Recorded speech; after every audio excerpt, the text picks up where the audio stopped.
Good wishes, dear students. We have come to the last concept in chemical kinetics chapter, that is factors affecting the reaction rate. There are 5 factors given: nature and state of the reactant, concentration of the reactant, surface area of the reactant, temperature of the reaction, and a presence of a catalyst. Before we move into learn in detail, let me give you as usual a very easy example of understanding the concept given here or the factors given here. Consider now, as a student you are expected to study. Some of you by nature have the ability to study on your own without anyone demanding you or asking you for it. Some of you may have the ability to study only at the last moment. Some may not have the interest at all to study. They need an external force is required. Someone to force them, someone to demand of them. So that stands for nature and state of the reactant. Some reactants are able to react quickly. Some reactants will take time to react. Some may not react on their own unless an external condition is given. The second one, concentration of the reactant. Now you need to study. Now to study, what do you need? Concentration is required. So that stands for concentration of the reactant. In collision theory concept, we have clearly seen what's the meaning of concentration and their role in determining the rate of the reaction. And the third one, surface area of the reactant. Now you have to study, you have the concentration to study. Surface area talks about the suitable conditions provided for you to study. If you are put in a noisy room, can you concentrate on your studies there? No. On the other hand, if the suitable condition is provided, since you have the ability to study and you have the concentration, providing the suitable solutions will bring out the better results from you. The fourth one, temperature of a reaction.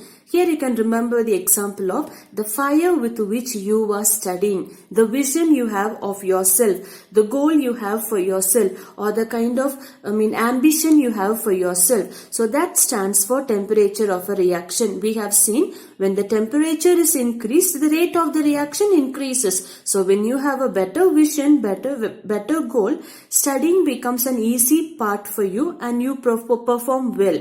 And the last one, presence of a catalyst, a kind of motivating or encouraging people around you. Maybe your parents or your siblings or your friends or teachers or anybody who encourage you to achieve what you want in life. So this is a little kind of example for you to remember the main factors determining the reaction rate.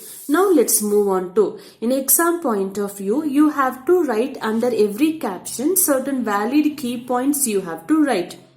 Though you have understood the concept better here, key points are required. Point number 1, always in a gas phase, reactions are faster than reactions in a solid and a liquid phases. Now example, sodium metal reacts faster with iodine powder than in solid iodine. Now one more example is given, redox reactions. You will be doing it in the laboratory. That is FAS stands for ferrous ammonium sulfate. Now when it's a volumetric type of analysis, ferrous ammonium sulfate, when we mix with a potassium permanganate, the reaction takes place quickly. The change in color comes quickly. You needn't do anything externally. On the other hand, when you treat oxalic acid with the potassium permanganate, the reaction is very slow unless you increase the temperature. This particular reaction takes place in room temperature. Change in color is visible without providing the external temperature. When it comes to oxalic acid versus potassium permanganate, it does not take place in the room temperature. An external condition is given. So this is a fast reaction. This is a slow reaction. I have clearly told you what's the meaning of nature and state of the reactant. The second one, concentration of the reactant. Now before I move in here, if you remember the collision theory concept, what's the meaning of concentration? I told you, in a room, you can throw 2 balls. What's the point of them colliding with one another? Very less. Within the same room, you throw about 50 to 60 balls. What's the chance of them colliding with one another? Plenty are there. That's the meaning of it. As a reactant concentration increases, the rate of the reaction also increases. Reactant concentration stands for how many, the number of balls colliding with one another. The more they collide, more collisions will take place. The same point is put down in 3 words here. As reactant concentration increases, the rate of the reaction also increases. The second one, when the reactant concentration increases, the number of collision also increases. We have told, more the number of more balls, more colliding will take place. More colliding taking place, more will be the rate of the reaction. That's it. Hence, when the number of collisions between the reactant molecule increases, the rate of the reaction also increases. So, all you have to say is, greater the number of balls, greater will be the collisions. Greater the number of collisions, better will be the rate of the reaction. And a third one, surface area of the reactant. Now before I move into this, let me take it. Now consider this is a piece of chalk. I have taken it here. Now if you are expected to paint it, what are the, how many surface areas are possible for you? The surrounding you have to paint, and you have to paint here and you have to paint here over. Now I'm breaking this into 2. Now all the surrounding is painted, but this part is left without painting. Similarly, this part is left without painting. So more paint is required to paint these 2 parts. Further, you are dividing this into 2. So this part is left without the painting, and this also part is left. So these 2 parts you have to paint. Now I have got one more pieces. Further, I am breaking them into 2. So this part is left without a painting, and this part is also left without a painting. So you need more paint is required. Further, you can break into 2. So you need to paint here and you need to paint here. This concept, if you understand, you will know what I am going to read out here. When the particle size decreases, surface area increases. Do you understand? Initially, I had one full long piece of chalk. So less paint only was required.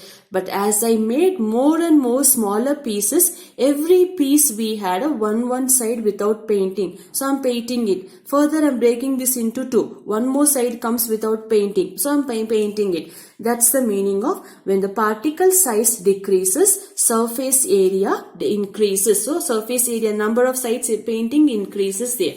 And the next one, increase in surface area increases the number of collisions. Initially, I had only one piece of chalk, but now how many pieces of chalk I've got? 5 pieces of chalk I've got. So the chance for them to collide with one another increases. So that's the meaning. Increase in surface area increases the number of collisions. That is, surface area increases, collision also increases. And the third one, hence the rate of the reaction also increases. We have seen it in concentration. Greater the number of collisions, more will be the rate of the reaction. Example is given. Calcium carbonate powdered form reacts with a dilute HCl faster than same mass of calcium carbonate as marble. That is, a powdered form of calcium carbonate reacts easily with a dilute HCl than solid form of calcium carbonate. You understand, because of the surface area. And the fourth one, temperature of the reaction. This point we have seen repeatedly, so you don't require much explanation. Temperature increases, then the rate of the reaction also increases. We have seen it in Arrhenius equation. Most of the reactions do not take place in the room temperature. So when we increase the temperature, reaction takes place. In the other hand, when you increase more temperature, the reaction will be doubling, meaning the rate of the reaction is doubled, except few exceptions are there.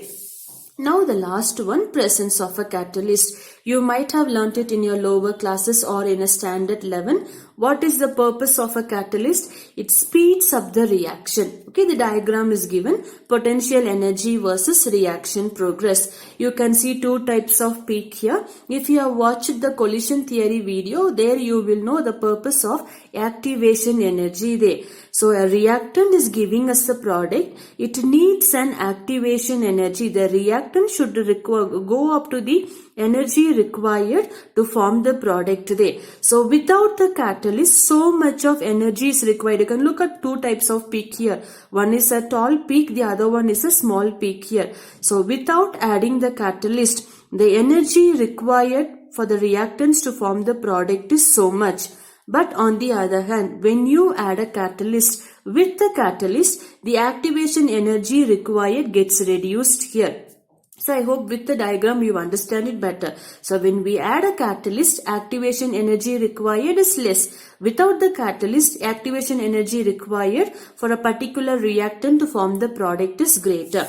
The definition, only so much. Coming back to definition of it, definition of a catalyst, you needn't write this for the exam, only for you to understand. A catalyst is a substance which alters the rate of the reaction. We have seen it. The purpose of a catalyst is to speed up the reaction, but it comes out at the end as it is. Alters the rate of the reaction without undergoing any chemical change. And the valid points for this particular given point is catalyst will decrease the activation energy of the reaction. You look at this bar minus the lower peak here. Hence, large number of molecules cross the energy barrier and get converted into products. Those of you have seen the collision theory video, again I'm quoting the same video link there. There you have seen out of so many crores of molecules, only 4 molecules have the activation energy required to form the reactant into a product there. But when we use a catalyst, there are plenty of chances for many more reactants to give the product here. So thank you children. With this we are finishing the theoretical part of chemical kinetics. In the following classes, let's work on the numericals. Thank you.